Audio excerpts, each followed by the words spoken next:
बाहर का मौन हमें भीतर के मौन की तरफ ले जाने में सहयोगी होता है। इस बात का स्मरण रखें।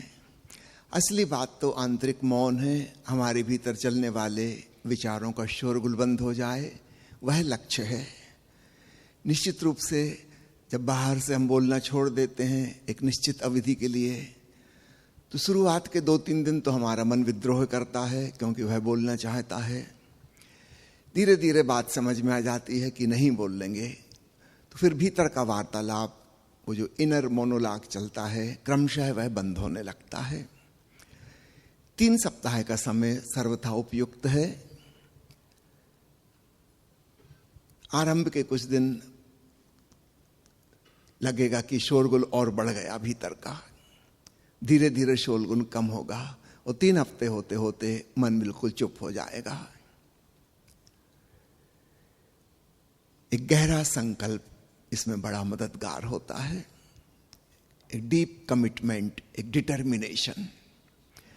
दूसरी बात, एकांत की साधना भी उपयोगी होती है, किंतु यहां हम सब सामूहिक रूप से कर रहे हैं। पुराने दिनों में एकांतवास सरल था। आज के आधुनिक युग में 8 अरब लोग दुनिया में हैं। सब एकांत की तलाश में जंगल पहुंच जाएंगे तो जंगल में भीड़ लग जाएगी, बाजार खुल जाएगा। सब हिमालय पे पहुंच गए तो हिमालय की बर्फ पिघल जाएगी। नहीं, अब हमें एकांत के कुछ नए तरीके अपनाने होंगे। भीतर से यह धारणा करें कि मैं अकेला हूं। चाहे आप अपने घर में हैं या ध्यान केंद्र में हैं कि आश्रम में, इससे फर्क नहीं पड़ता। आप भीतर धारणा करें कि मैं अकेला हूं। अन्य व्यक्ति हैं, वे सब धुंधले धुंधले नजर आने लगेंगे। उनका होना ना होने जैसा हो जाएगा और स्वयं के होने का एहसास प्रगाढ़ होने लगेगा। तो जितना ही आप आत्मस्मरण से भरते जाएंगे, दुनिया स्वप्नवत लगने लगेगी, स्वयं का होना सत्य आभासित होने लगेगा। इससे मौन में बड़ी गहराई मिलती है। जब तक हम जानते हैं कि दूसरे मौजूद हैं, दूसरे से संबंध भाषा का है। याद रखिएगा, भाषा हमें दूसरे से जोड़ती है और स्वयं से तोड़ती है। इसका ठीक विपरीत, मौन हमें दूसरों से तोड़ता है और स्वयं से जोड़ता है।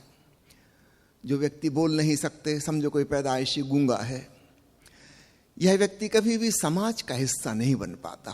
आपने कभी सुना कोई गूंगा व्यक्ति किसी क्षेत्र में नेतृत्व कर रहा हो?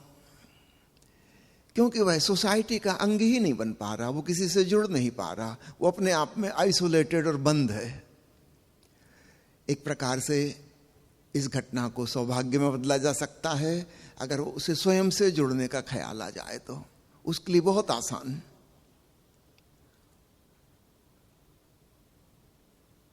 कोई पैदाइशी बहरा है, गूंगा है, ना उसने आज तक कोई शब्द सुने हैं, ना कुछ बोल सकता।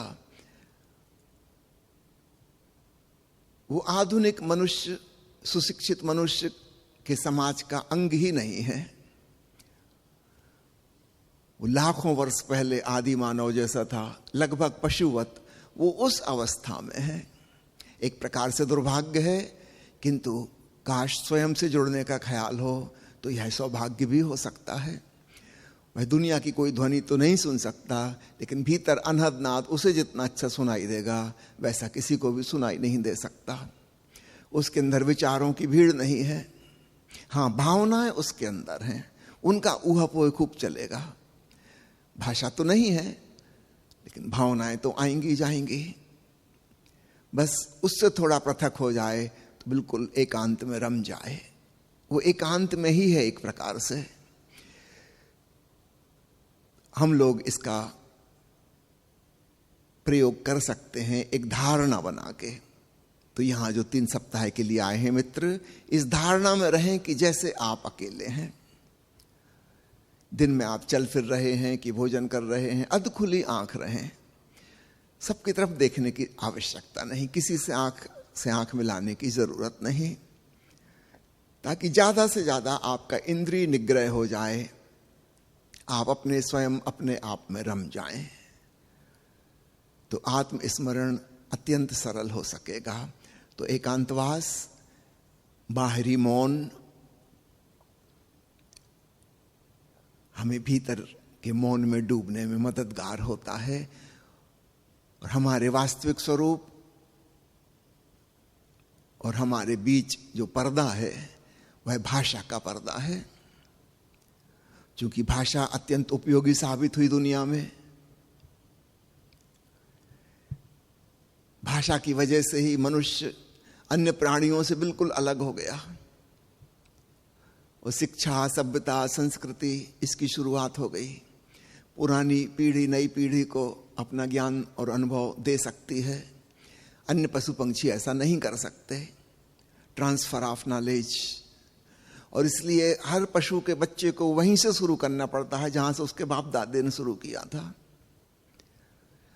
कभी भी विकास नहीं हो पाता, बात वहीं के वहीं अटकी रहती है।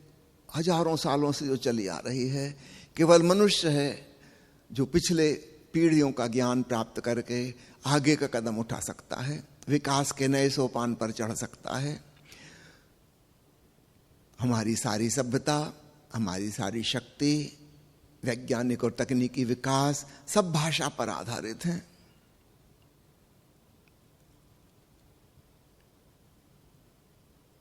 निश्चित रूप से भाषा ने बहुत साथ दिया है बाहर की चीजों को बदलने में, सीखने में, जुड़ने में।